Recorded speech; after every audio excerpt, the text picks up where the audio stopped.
Assalamualaikum warahmatullahi wabarakatuh. Warahmatullahi wabarakatuh. Selamat siang Bapak Ibu dan teman-teman yang berbahagia.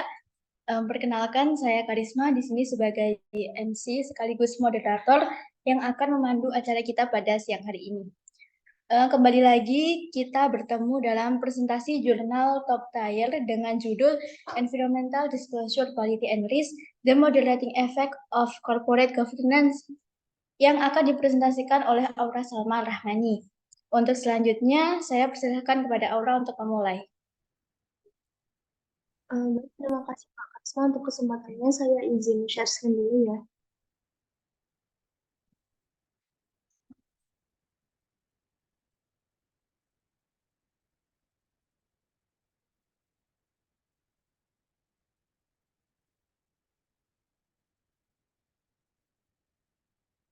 Apakah teman-teman sudah terlihat presentasinya? Sudah ya.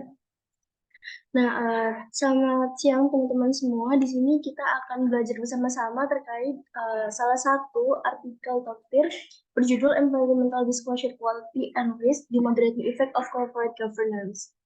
Nah, artikel ini tuh ditulis oleh Rezai et al. Pada tahun 2020.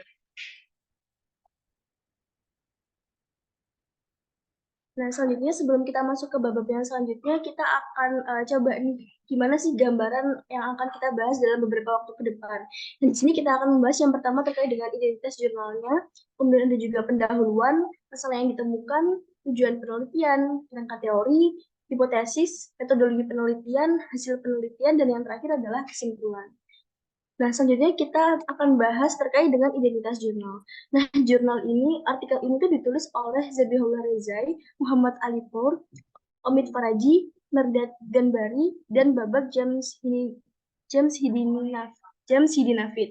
Nah, artikel ini tuh dimuat dalam jurnal Sustainability Accounting, Management and Policy Journal, dengan penerbitnya adalah Emerald, dengan nomor volume 12 dan edisi 4 yang diterbitkan pada tahun 2020 dengan jumlah halaman sebanyak 34. Nah, selanjutnya kita mulai di gambaran gimana sih penelitian ini tuh terkait apa gitu ya. Nah, pendahuluannya itu adalah perhatian global terhadap CSR, perlindungan lingkungan, dan tata kelola itu telah meningkat. Nah, program CSR ini mendorong perusahaan untuk mempromosikan kebaikan sosial dan lingkungan. Nah, tanggung jawab lingkungan perusahaan dianggap penting untuk keberlanjutan suatu bisnis. Nah, mengapa? Karena tanggung jawab lingkungan itu memainkan peran kunci dalam bisa saja mempertahankan izin operasional, kemudian membangun kepercayaan dari para pelanggan, serta ada juga melindungi reputasi perusahaan.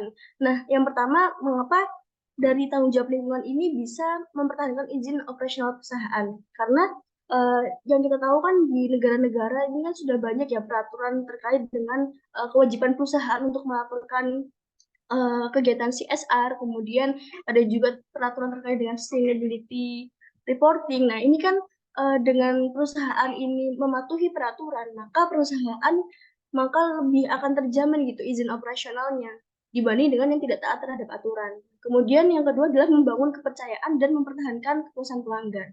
Nah, misal nih, ada suatu perusahaan, ada perusahaan A dan perusahaan B. Nah, perusahaan A ini memperhatikan CSR, sedangkan perusahaan B ini tidak. Maka saya sebagai konsumen, saya sebagai pelanggan akan lebih memilih, lebih uh, respect terhadap perusahaan A yang memperhatikan CSR, karena perusahaan ini tidak hanya berorientasi pada profit, tapi juga memperhatikan sosial dan lingkungannya. Kemudian dengan adanya kepercayaan dari pelanggan, maka ini akan membangun reputasi perusahaan yang lebih baik lagi. Nah, kemudian kita singgung sedikit terkait dengan variabelnya adalah EDQ atau Environmental Disclosure Policy. Nah, ini melibatkan komunikasi dampak sosial dan lingkungan dari tindakan perusahaan kepada para pemangku kepentingan. Nah, para pemangku kepentingan di sini tidak hanya manajer saja atau pemegang saham saja, tapi semuanya ada manajer, pemegang saham, kemudian pelanggan, karyawan, dan lain-lain. Kemudian dengan adanya penelitian ini itu menunjukkan bahwa investasi CSR yang strategis ini dapat mengantisipasi kinerja keuangan masa depan yang lebih kuat sehingga dapat mengurangi risiko di masa depan. Nah, kemudian yang kedua adalah masalah yang ditemukan. Nah, kalau kita di kehidupan biasa itu kan juga terdapat banyak masalah ya. Nah, sama di penelitian juga ada permasalahan. Nah, justru malah adanya permasalahan ini yang membuat suatu penelitian menjadi semakin menarik gitu ya. Nah, di sini permasalahan yang ditemukan pada artikel ini adalah beberapa penelitian telah membahas tentang efek langsung CER terhadap risiko perusahaan, seperti penelitian dari Bentley et al. Tahun 2018, kemudian Troutman and Bradley tahun 1981, Tay et al. 2016, dan Salama et al. 2011. Nah, biasanya itu kan kalau di penelitian itu ada 3 kemungkinan ya. Ada bisa jadi kemungkinan berhubungan positif, ada juga berhubungan negatif, dan ada juga kemungkinan bahwa tidak terdapat hubungan apa-apa gitu ya. Nah, pada penelitian sebelumnya ini, untuk Say et al. Dan Salama et al. 2011 ini menunjukkan bahwa CER memiliki hubungan negatif dengan risiko perusahaan gitu. Jadi dengan semakin tingginya kualitas pengungkapan lingkungan, maka ini semakin dapat mengurangi risiko perusahaan. Nah, ini berbanding terbalik dengan penelitian yang dilakukan oleh Troutman and Bradley tahun 1981. Penelitian mereka menyatakan bahwa CSR ini justru malah berhubungan positif dengan risiko perusahaan. Mengapa ini bisa terjadi? Ya, mungkin bisa saja misalnya dengan adanya CSR ini bisa menimbulkan banyak kos-kos yang justru ini akan menurunkan kekayaan para pemegang saham sehingga ini dapat meningkatkan risiko perusahaan. Nah, sedangkan yang terakhir ada penelitian dari Bentley et al. Tahun 2018 ini justru mengungkapkan bahwa CSR atau EDQ ini tidak memiliki pengaruh gitu terhadap risiko perusahaan. Nah, dari adanya penelitian itu penelitian yang sebelumnya ini belum pernah ada penelitian yang menerangkan efek moderasi dari praktik corporate governance dalam hubungan antara EDQ dengan risiko perusahaan, sehingga dengan adanya efek moderasi dari praktik corporate governance ini menjadi novelty dalam penelitian ini. Nah, dari adanya ini, kemudian penelitian ini berusaha untuk mengkonfirmasi nih, untuk memeriksa apakah dengan adanya praktik governance ini akan memperkuat atau justru merusak hubungan antara EDQ dengan risiko untuk dapat memberikan wawasan kepada para pembuat kebijakan, kemudian investor dan perusahaan terkait bagaimana perusahaan dapat memperoleh manfaat dari adanya CER. Nah, selanjutnya saya tadi sudah sedikit menyinggung ya terkait dengan tujuan penelitian ini. Nah, ini penelitiannya tujuannya ada 2. Yang pertama adalah menyelidiki hubungan langsung antara EDQ dengan risiko perusahaan. Kemudian yang kedua ini adalah memanfaatkan atau menguji variabel moderasi. Jadi apakah corporate governance itu dapat memoderasi hubungan antara EDQ dengan risiko perusahaan. Nah, ini masuk kepada landasan teori. Nah, pada penelitian ini menggunakan 4 landasan teori. Yang pertama ada corporate finance theory, kemudian ada agency theory, stakeholder theory, dan yang terakhir stewardship theory. Nah, yang pertama terkait dengan corporate finance theory. Nah, menurut teori ini itu menyatakan bahwa perusahaan berusaha untuk memaksimalkan nilai perusahaan dengan memaksimalkan corporate governance dan insentif manajemen risiko serta berfokus pada kebijakan pengungkapan atau kebijakan disclosure ya. Nah, teori ini tuh mendasari adanya variabel independen penelitian ini yaitu EDQ atau Environmental Disclosure Quality. Ada kebijakan pengungkapan di situ. Jadi corporate finance theory mendasari adanya variabel independen itu.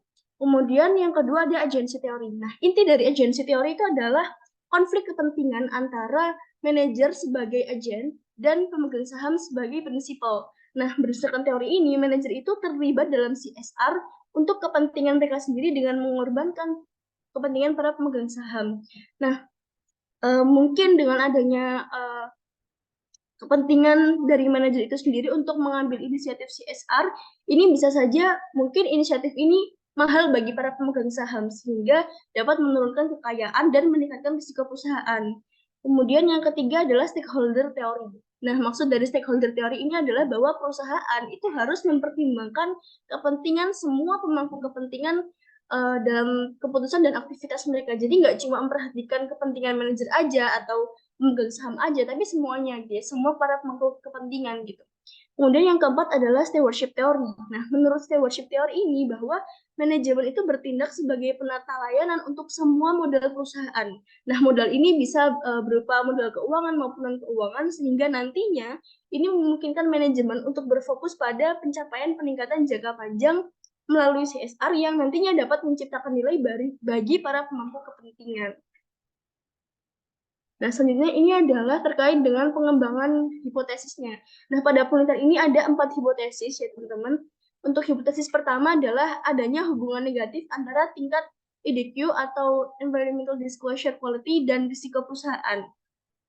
Nah, dengan adanya EDQ atau CSR ini dapat meningkatkan transparansi dan nantinya dapat mengurangi risiko perusahaan. Nah, dengan adanya transparansi yang lebih tinggi ini, nantinya dapat mengurangi asimetri informasi antara perusahaan dengan para pemangku kepentingan. Nah, dengan adanya ini juga nantinya dapat mengurangi moral hazard dan risiko. Kemudian yang kedua adalah hipotesis yang kedua, independensi dewan memoderasi hubungan negatif antara EDQ dengan risiko perusahaan.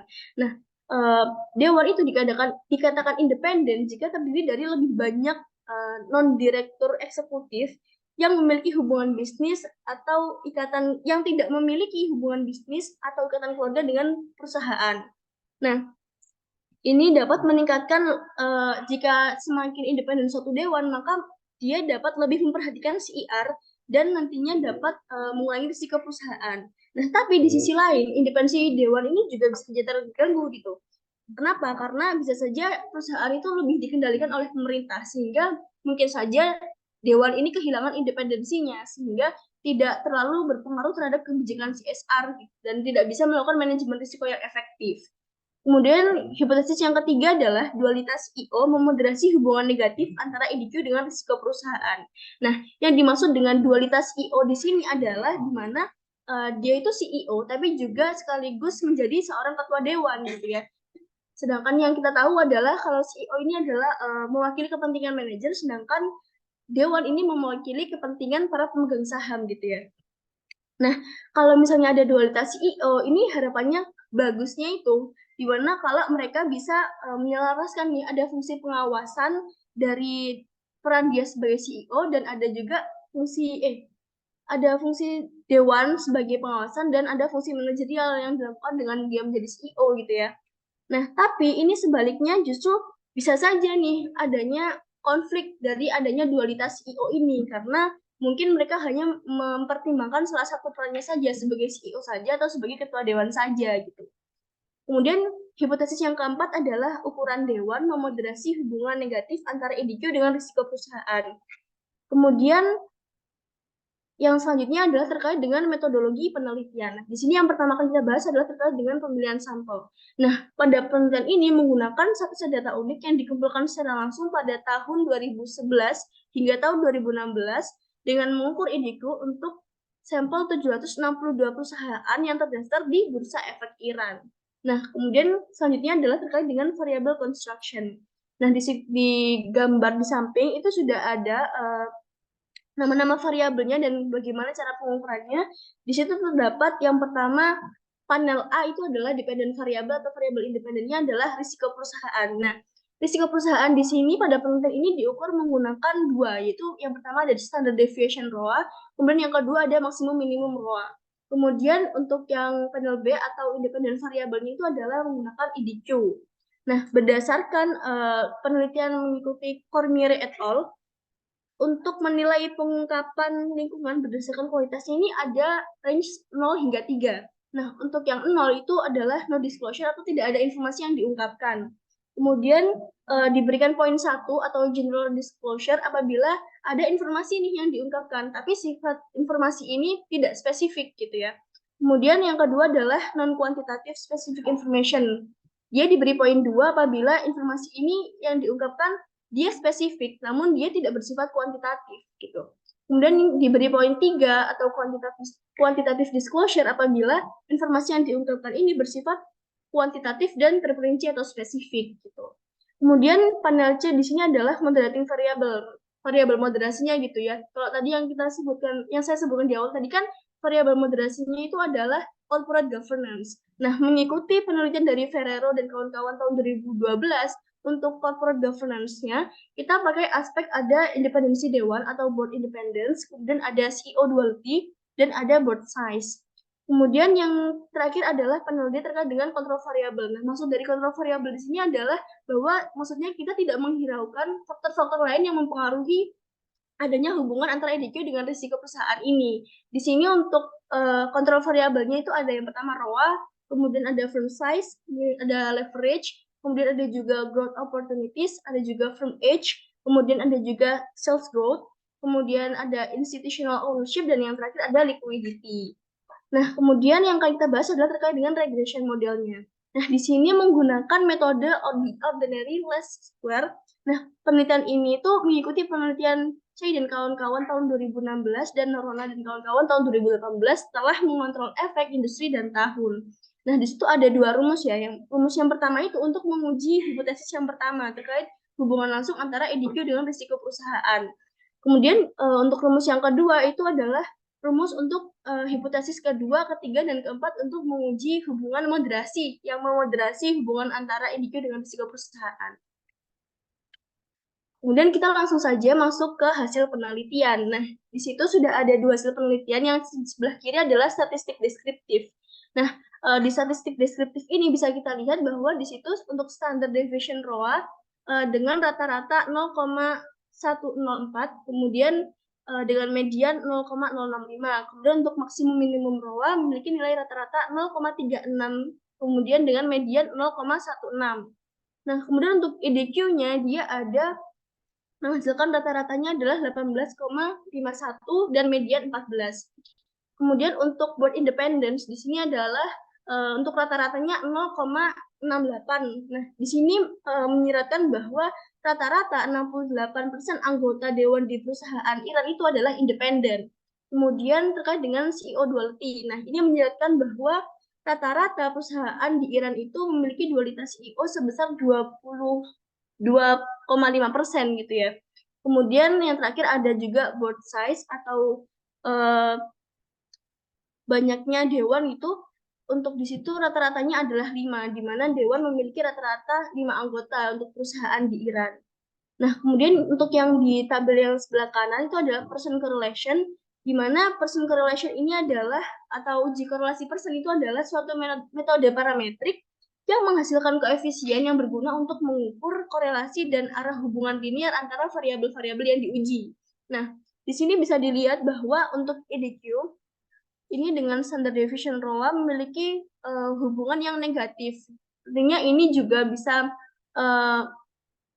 menyetujui atau menerima hipotesis pertama kita bahwa EDQ memiliki hubungan negatif dengan standard deviation ROA. Nah, kemudian untuk koefisien korelasi tertinggi itu terjadi adalah antara hubungan liquidity dengan leverage sebesar 0,693. Nah, menurut penelitian dari Gujarati tahun 1995, kalau misalnya koefisien korelasi tertingginya ini masih kurang dari 0,8, maka dapat disimpulkan bahwa tidak ada multikolinearitas antara variabel-variabel model regresi. Nah, kemudian kita langsung saja masuk ke hasil utamanya ya, regression result-nya, di mana di sini untuk EDQ-nya di sini signifikan ya, kita bisa lihat di sini ada tanda bintang, di sini signifikan pada angka 10% dengan koefisien 0,05 dan hubungannya negatif. Nah, ini menunjukkan bahwa hipotesis pertama kita diterima gitu. Kalau misalnya EDQ ini memiliki hubungan negatif dengan risiko perusahaan. Nah, kemudian ini juga selaras dengan penelitian-penelitian yang sebelumnya, yang tadi sempat saya sebutkan di awal, ada penelitian dari Chey et al. Tahun 2016 itu juga menyimpulkan bahwa terdapat hubungan negatif antara EDQ dengan risiko perusahaan. Kemudian yang selanjutnya adalah terkait dengan ini efek moderasinya. Di sini untuk EDQ dengan board independence, dia di sini signifikan, tapi nilainya adalah positif. Berarti ini untuk hipotesis 2 kita terima karena dia signifikan. Kemudian untuk yang CEO duality dan board size di sini, dia tidak signifikan. Otomatis ini menyimpulkan bahwa hipotesis ketiga dan hipotesis keempat tadi tidak didukung. Kemudian bisa langsung kita next. Nah, ini terkait dengan sensitivity and robustness test. Jadi di sini masih sama, ini mendukung dengan adanya sensitivity and robustness ini menyimpulkan bahwa ini robust atau menguatkan hasil analisis utamanya, yaitu di sini hubungannya juga negatif dan ini juga signifikan. Kemudian yang di board independence ini juga signifikan. Kemudian di CEO duality dan board size ini dia dua-duanya tidak signifikan. Kemudian yang selanjutnya adalah terkait dengan alternative estimation approach. Nah, di sini hasil yang disajikan pada tabel 7 dan 8 ini menggunakan efek tetap perusahaan konsisten dengan temuan utama yang dilakukan pada tabel 5 dan 6. Untuk tabel 5 tadi terkait dengan regression result-nya, kemudian untuk tabel 6 tadi terkait dengan sensitivity and robustness test-nya.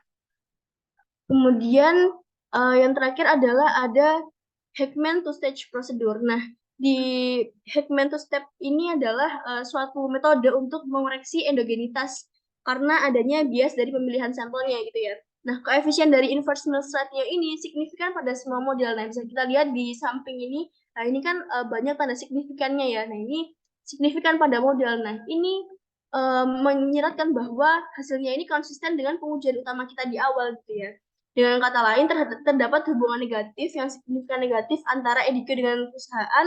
Kemudian untuk independensi dari dewan tadi memiliki hasil yang positif signifikan, sedangkan dualitas IO dan ukuran dewan ini tidak berpengaruh signifikan terhadap hubungan antara EDQ dengan risiko perusahaan.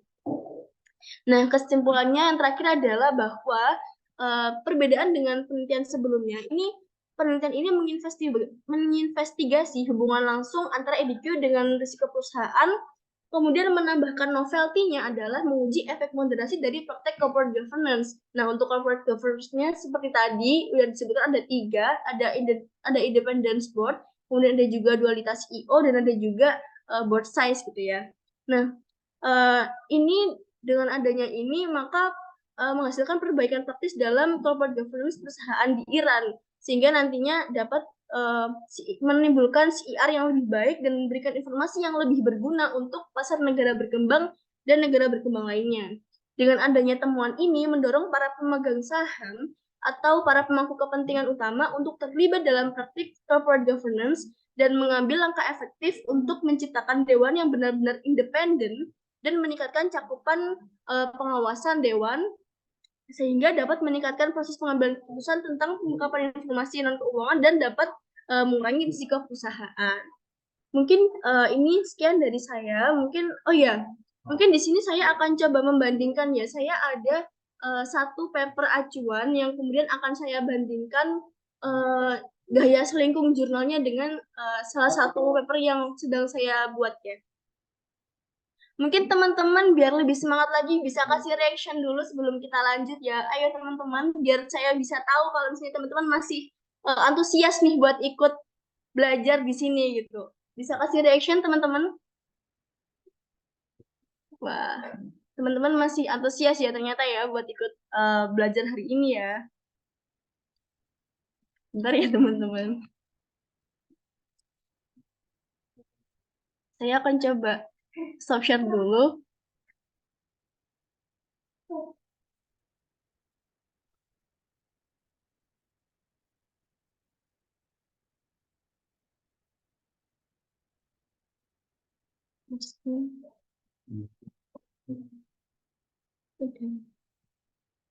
Apakah teman-teman sudah muncul untuk apa yang saya mau presentasikan? Sudah belum? Sudah ya.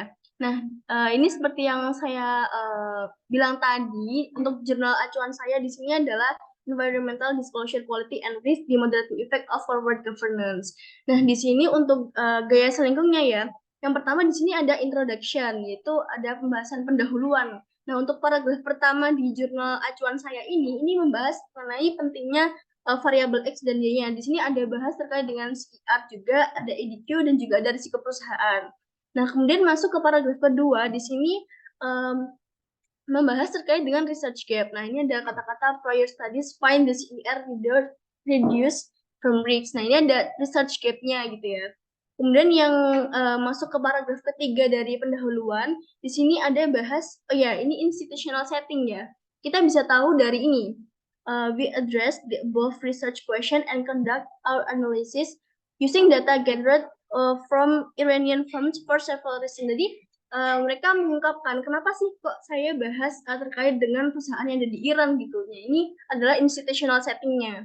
Kemudian masuk ke paragraf keempat, ini ada metode dan hasil penelitiannya. Di sini menggunakan 127 perusahaan yang terdaftar di Bursa Efek Iran, kemudian dari tahunnya adalah 2011 hingga 2016. Kemudian di sini ada juga hasil penelitiannya, itu menyatakan bahwa the results show that EDQ has a significant negative effect on firm risks. Jadi sesuai ya seperti tadi bahwa hasilnya adalah EDQ ini memiliki hubungan negatif dengan risiko perusahaan. Kemudian di sini juga ada kontribusi dari para penelitiannya. Kemudian kita masuk ke yang kedua, bab yang kedua terkait dengan kerangka teori ya, kerangka teori, literatur review, dan ada pengembangan hipotesis. Dan di sini tentunya juga pertama terkait dengan theoretical foundation. Teori apa sih yang mendasari penelitian ini gitu ya? Seperti tadi yang sudah saya sebutkan, di sini ada juga corporate finance theory, agency theory, kemudian stakeholder theory, dan stewardship theory. Nah, di sini untuk paragraf selanjutnya adalah paragraf penjelasan terkait dengan teori-teori yang 4 tadi gitu ya. Kemudian selanjutnya adalah adanya literatur review. Nah, ini bacaan terkait dengan bahasan dari penelitian ini, yaitu ada juga di sini prior research-nya kayak gimana terkait dengan CSR, dengan risiko perusahaan, dan lain-lain. Kemudian di sini yang selanjutnya adalah ada hypothesis development. Di sini pengembangan hipotesisnya. Tadi ada yang pertama menguji hubungan langsung antara EDQ dengan risiko perusahaan. Kemudian selanjutnya juga ada yang tadi terkait dengan efek moderasi dari corporate governance. Efek moderasi ini dibagi lagi nih, kayak tadi ada board independence, kemudian ada juga CEO duality, kemudian ada juga board size gitu. Nah, kita mulai masuk ke yang ketiga, ada research design-nya. Nah, di sini menjabarkan terkait dengan pemilihan sampelnya, kemudian ada juga previous studies-nya kayak gimana gitu. Kemudian di sini ada juga masuk di variable construction, ada juga penjabaran terkait dengan dependent variabelnya. Kemudian di sini juga ada independent variabelnya. Kemudian ada juga terkait dengan moderating variable, ada juga di sini control variable gitu ya. Nah, untuk selanjutnya membahas terkait dengan regression model. Kemudian ini penjelasannya lebih rinci lagi terkait dengan variabel-variabel apa yang dipakai dan pengukurannya apa aja. Kayak misalnya ini berarti dia pakai variabelnya dummy gitu, dikasih nilai 1 atau 0 gitu. Kemudian, nah ini yang selanjutnya ada juga hasil. Nah, dari hasil ini ada juga statistik deskriptif. Nah, selain statistik deskriptif di sini digabung ya. Di sini untuk yang tabel 3 dibahas terkait dengan statistik deskriptifnya. Kemudian di sini yang di tabel 4 dibahas terkait dengan Pearson correlation-nya. Kemudian ini ada selanjutnya adalah hasil uji utamanya, regression result-nya. Kemudian ada juga terkait dengan robustness test untuk menguatkan tes yang ada di awal gitu. Hasil analisisnya kuat nggak gitu. Mungkin kita bisa langsung aja bandingkan sama yang punya saya. Ini saya masih belum selesai sih sebenarnya, cuma mungkin bisa kita sedikit bandingkan gitu ya.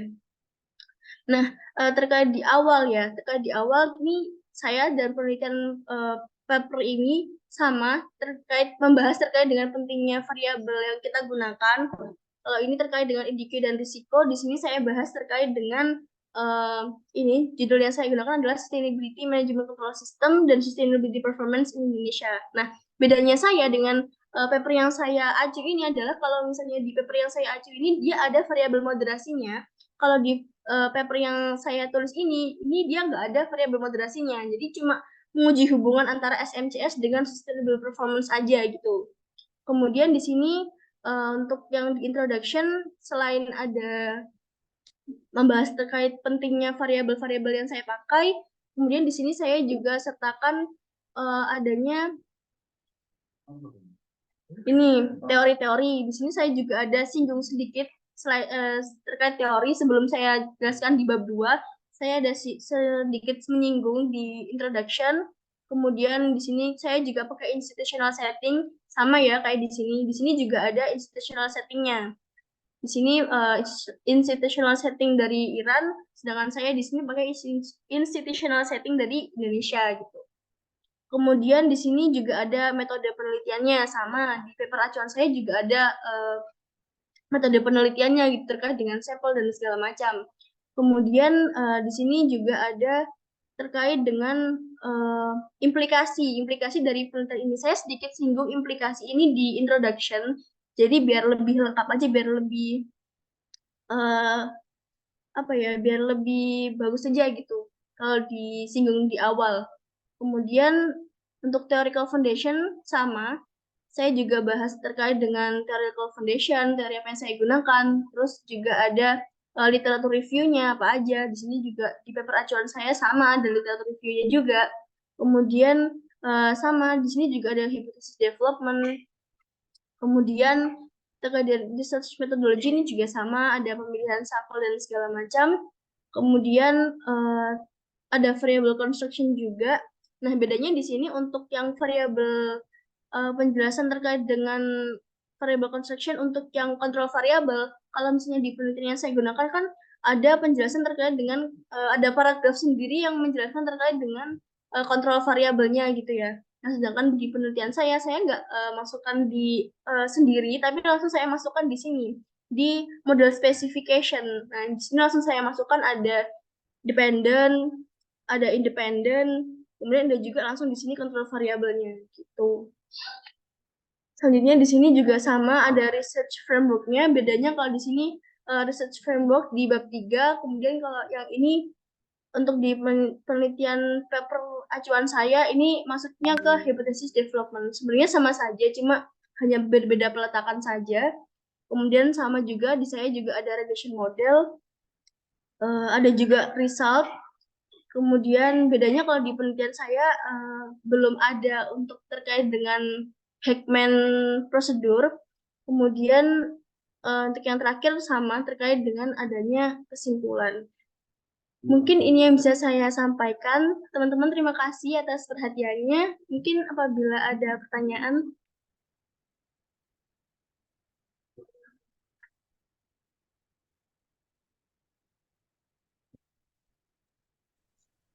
Baik, terima kasih Aura telah menyampaikan presentasinya dengan sangat bagus ya teman-teman. Untuk selanjutnya saya persilahkan kepada teman-teman di sini apabila ada yang ingin ditanyakan, boleh raise hand.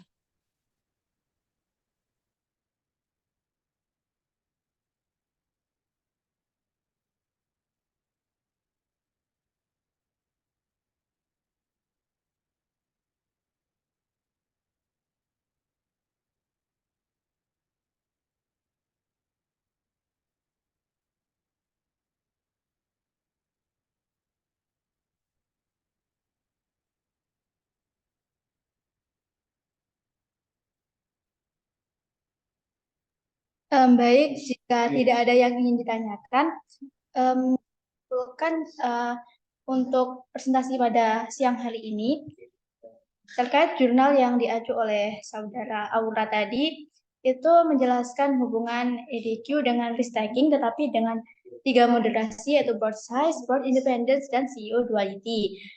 Tapi untuk paper yang ditulis sendiri itu menggunakan SMCS yang mempengaruhi sustainability performance.